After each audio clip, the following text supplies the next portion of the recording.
Selamat pagi, Bapak Ibu, saudara sobat Messenger. Salam sejahtera untuk kita semua.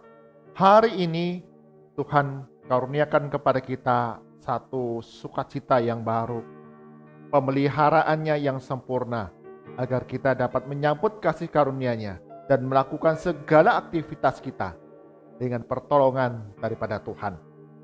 Kita akan belajar kebenaran firman Tuhan bersama-sama. Pak, tapi sebelumnya mari kita berdoa terlebih dahulu. Bapa kami dalam surga, sungguh kami mengucap syukur pagi hari ini Engkau karuniakan kepada kami kekuatan kesehatan yang baru, semangat untuk kami dapat menikmati kasih karunia Tuhan, bahkan melakukan segala hal dalam kehidupan kami hari ini dengan pertolongan daripada Tuhan. Kami berdoa untuk setiap kami, Sobat Messenger, setiap kami yang beribadah bersama-sama pagi hari ini, kami yang akan belajar kebenaran firman Tuhan, mendengar kehendak Tuhan dalam kehidupan kami hari demi hari. Roh Kudus, tolong kami untuk kami didapati menjadi pelaku-pelaku firman Tuhan yang setia. Di dalam nama Tuhan Yesus, kami berdoa. Amin.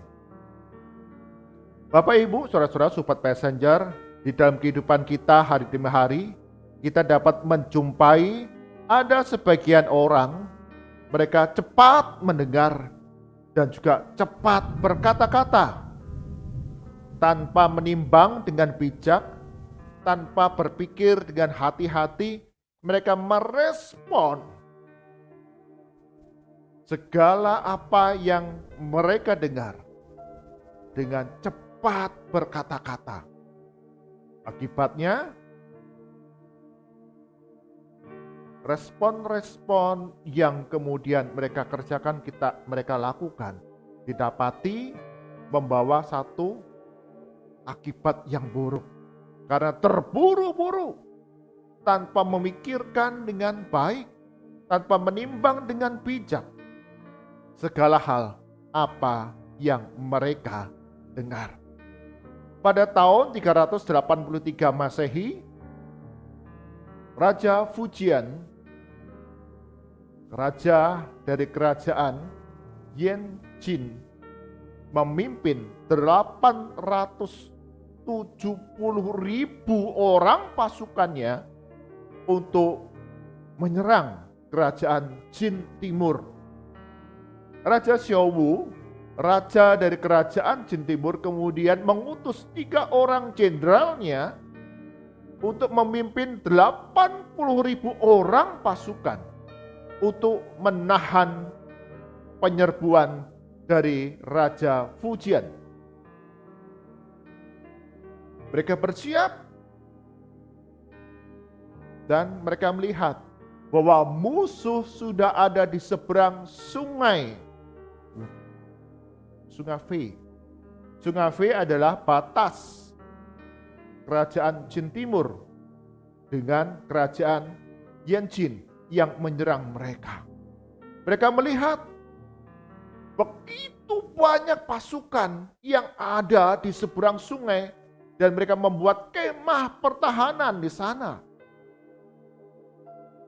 870.000 pasukan di seberang Sungai Fei di hadapan mereka. Ketiga jenderal ini kemudian berunding. Apa yang harus kita lakukan? Kita hanya punya 80.000 orang pasukan. Dan lawan kita adalah 870.000 orang pasukan. Jikalau kita bertempur secara langsung, pastilah kita kalah.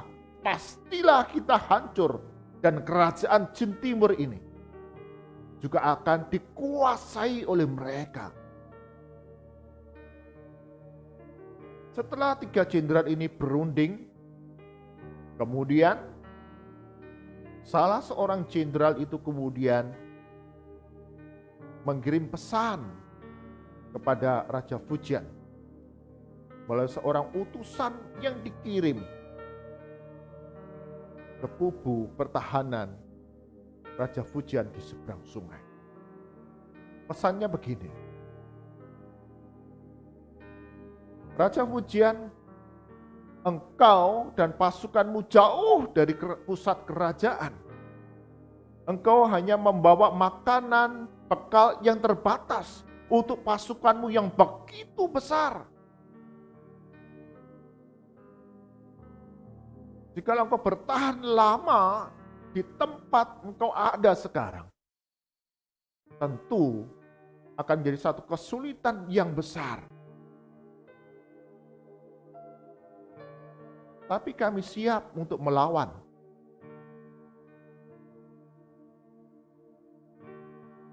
Kalau raja berkenan, bawa pasukanmu mundur beberapa ratus meter. Biarkan kami menyeberangi sungai V. Dan kemudian kita akan bertempur secara langsung dengan pasukanmu.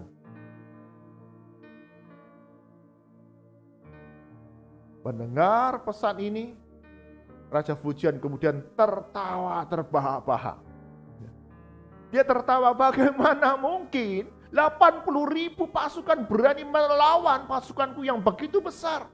Kamu pasti kalah. Betapa bodohnya kamu berani melawan saya secara langsung. Engkau pasti kalah. Dan kemudian Raja Fujian pesan kepada salah seorang jenderalnya, ikuti kemauan mereka.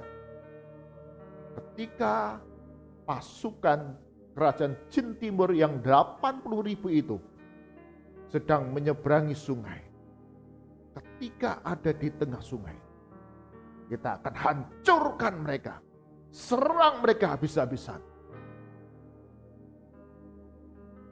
Pasti mereka akan kalah.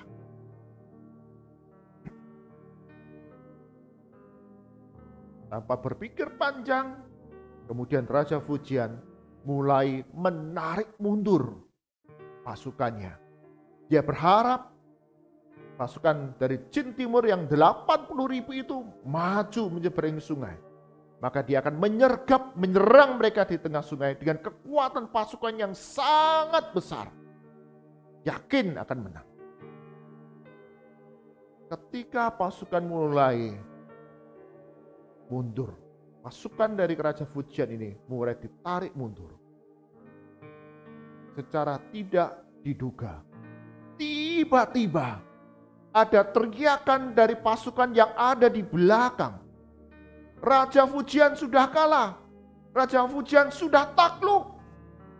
Mendengar teriakan ini, maka pasukan Raja Fujian sejumlah 870.000 itu terkejut.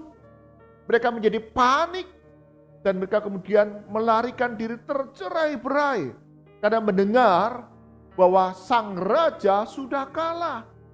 Maka pasukan ditarik mundur. Salah seorang jenderal dari kerajaan Fujian ketika diperintahkan oleh raja untuk menahan pasukan itu supaya tidak panik dan tidak mundur. Tetapi yang dilakukannya adalah sia-sia. Tentara yang ditarik mundur itu berpikir, perintah ini diberikan karena pasukan sudah kalah. Raja Fujian sudah takluk. Raja Fujian sudah kalah. Maka mundur tentara itu. Kocar-kacir. Dan inilah kesempatan bagi pasukan kerajaan Jin Timur sejumlah 80.000 itu kemudian mengalahkan mereka.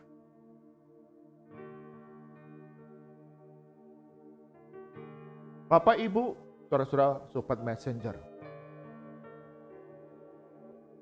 Peristiwa ini menggambarkan kepada kita, mengajarkan kepada kita, ketika kita mendengar sebuah berita, Kita cepat mendengar sebuah informasi. Tentu dalam peperangan mereka harus cepat mendengar segala informasi yang ada.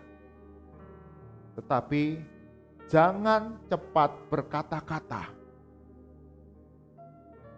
Lambatlah berkata-kata untuk kamu dapat menimbang dengan bijak. Berpikir dengan jernih. Apa yang harus kita lakukan sebagai respon dari informasi kata-kata yang sudah kita dengar. Tapi Raja Fujian cepat mendengar, cepat berkata-kata. Pasukan dari Raja Fujian cepat mendengar, cepat berkata-kata. Dan akhirnya kekalahanlah yang terjadi.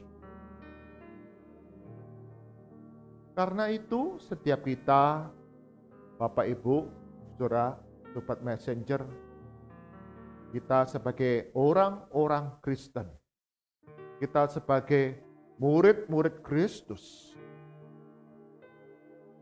kita pun diajar untuk cepat mendengar, tetapi lambat berkata-kata.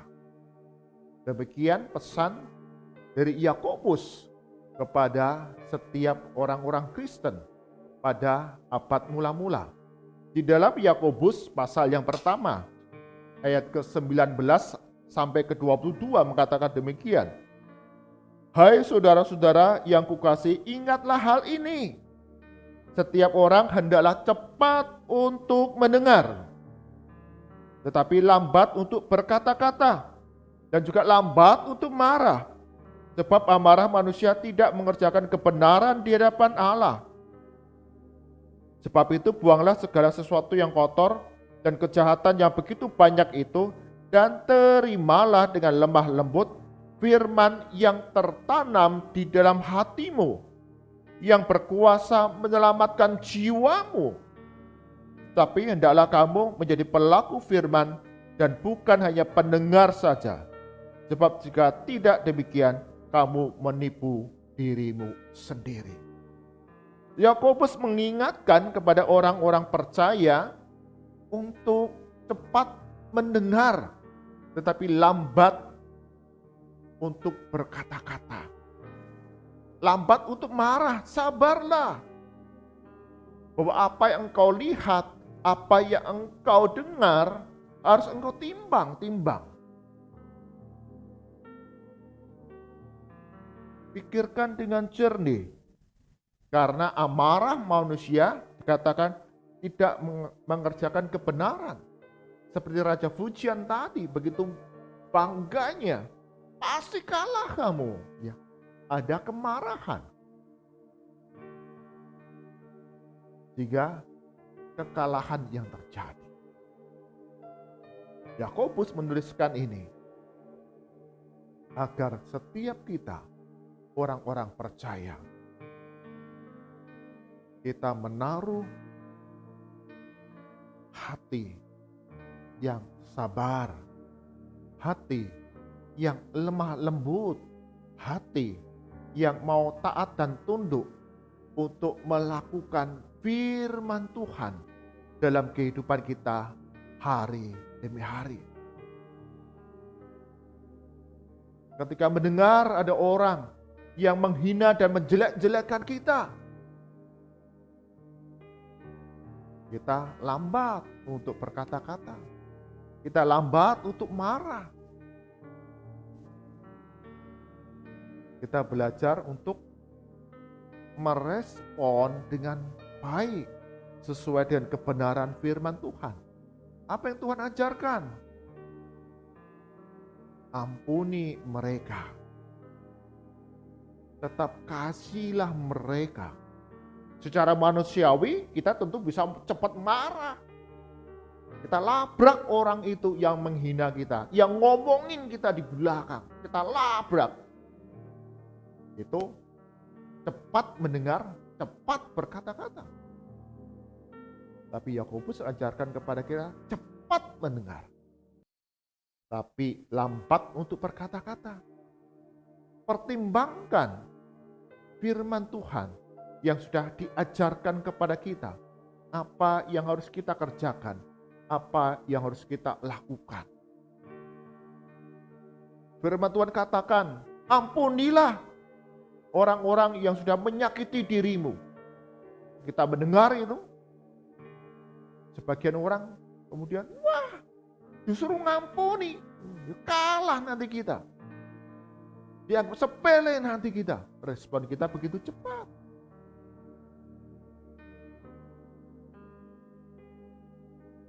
Kita melupakan bahwa pengampunan itu membawa pemulihan relasi di antara pribadi yang satu dengan pribadi yang lain. Ada keindahan, kedamaian yang kemudian hadir di tengah-tengah kebenaran firman Tuhan yang kita lakukan. Hari ini kita belajar untuk menjadi orang Kristen yang cepat mendengar, tetapi lambat untuk berkata-kata. Karena kita mau menimbang segala sesuatu didasarkan firman Tuhan yang menjadi otoritas tertinggi dalam kehidupan kita, orang-orang percaya. Kita tidak akan sembarangan merespon dan bereaksi, tetapi selalu memikirkan apa yang Tuhan ajarkan, apa yang firman Tuhan perintahkan di dalam kehidupan kita sebagai orang-orang percaya. Amin. Mari kita berdoa.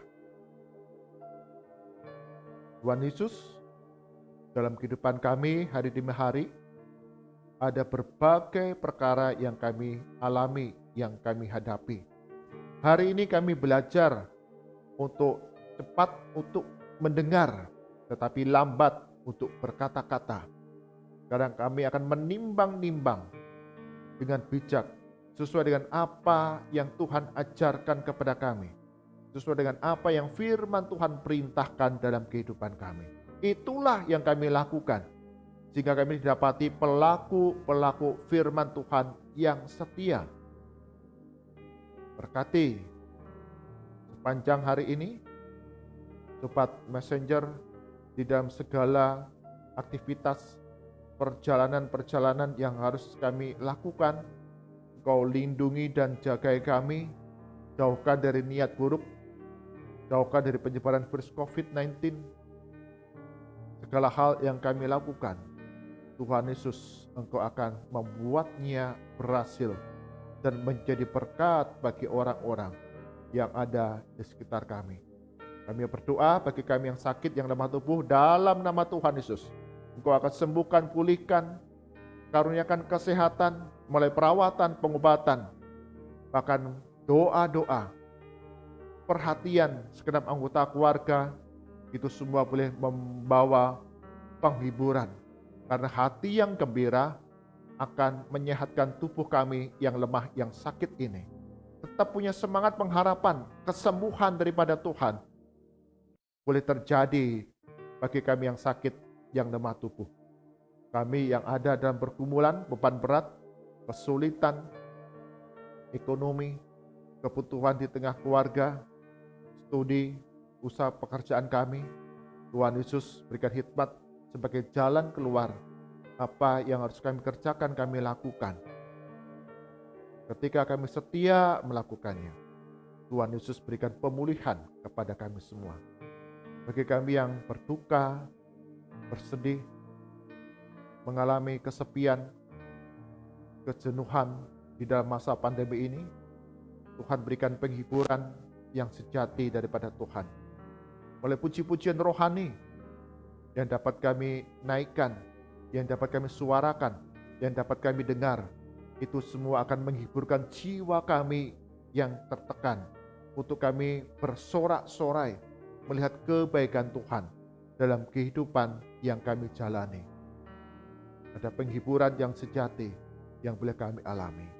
Kami berdoa ya Tuhan, untuk kota Kudus, dimanapun kami tinggal, Support Messenger, sungguh Tuhan, Engkau karuniakan pemerintah daerah yang sungguh-sungguh mau bekerja melayani masyarakat untuk mendatangkan kesejahteraan, keamanan, kedamaian, kenyamanan dalam berusaha, dalam kehidupan hari demi hari, dalam beribadah. Semua kebijakan yang diambil, tindakan-tindakan itu dari pemerintah daerah, semua mendatangkan kesejahteraan bagi masyarakat di mana kami tinggal. Ajar kami, Support Messenger, dan yang beribadah pada pagi hari ini, kami menjalankan kewajiban kami sebagai warga negara untuk mendatangkan kebaikan-kebaikan bagi orang-orang yang ada sekitar kami, di tempat tinggal kami, di sekolah, di tempat kami belajar, di tempat kami bekerja. Sungguh keberadaan kami didapati mempermuliakan nama Tuhan. Di tengah berbagai himpitan kesulitan yang kami hadapi, keberagaman di tengah bangsa dan negara kami, mungkin kami mengalami aniaya ataupun dilecehkan karena iman percaya kami kepada Yesus Kristus, tapi melalui kesaksian kehidupan kami, sungguh banyak orang melihat Kristus nyata dalam hidup kami. Berdoa bagi bangsa dan negara kami, Kau berkati ya Tuhan, setiap aparat keamanan, aparat hukum, mereka terus menjaga kedaulatan, keamanan, kedamaian negara kami Indonesia ini. Mereka menjalankan tugas dan penuh tanggung jawab dengan jujur, dengan sungguh-sungguh, sehingga tidak ada korupsi, tidak ada suap.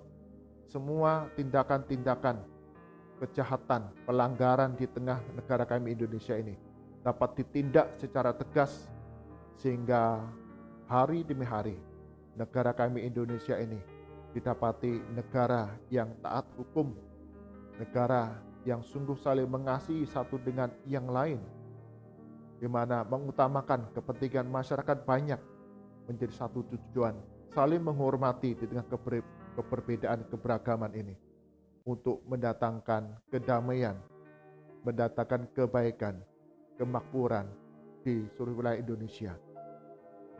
Tuhan berkati negara kami Indonesia ini. Mari angkat tangan kita, arahkan hati kita kepada Tuhan Yesus, dan kita terima berkat daripadanya. Kasih karunia dan damai sejahtera dari Tuhan kita Yesus Kristus, kasih pemberian yang sempurna dan setia dari Allah Bapa, serta persekutuan, penghiburan, pengajaran dari Roh Kudus senantiasa hadir dalam kehidupan kita hari demi hari, menjadi murid-murid Kristus yang didapati menjadi pelaku firman Tuhan yang setia dari sekarang sampai selama-lamanya. Amin. Bapak Ibu, saudara-saudara Support Messenger, dalam kehidupan kita ada banyak hal yang akan kita alami, kita rasakan, kita lihat, kita dengar. Tapi kita belajar untuk tidak cepat berkata-kata, tetapi lambat untuk berkata-kata, karena segala respon kita didasari oleh kebenaran firman Tuhan. Tuhan Yesus berkati kita semua. Amin.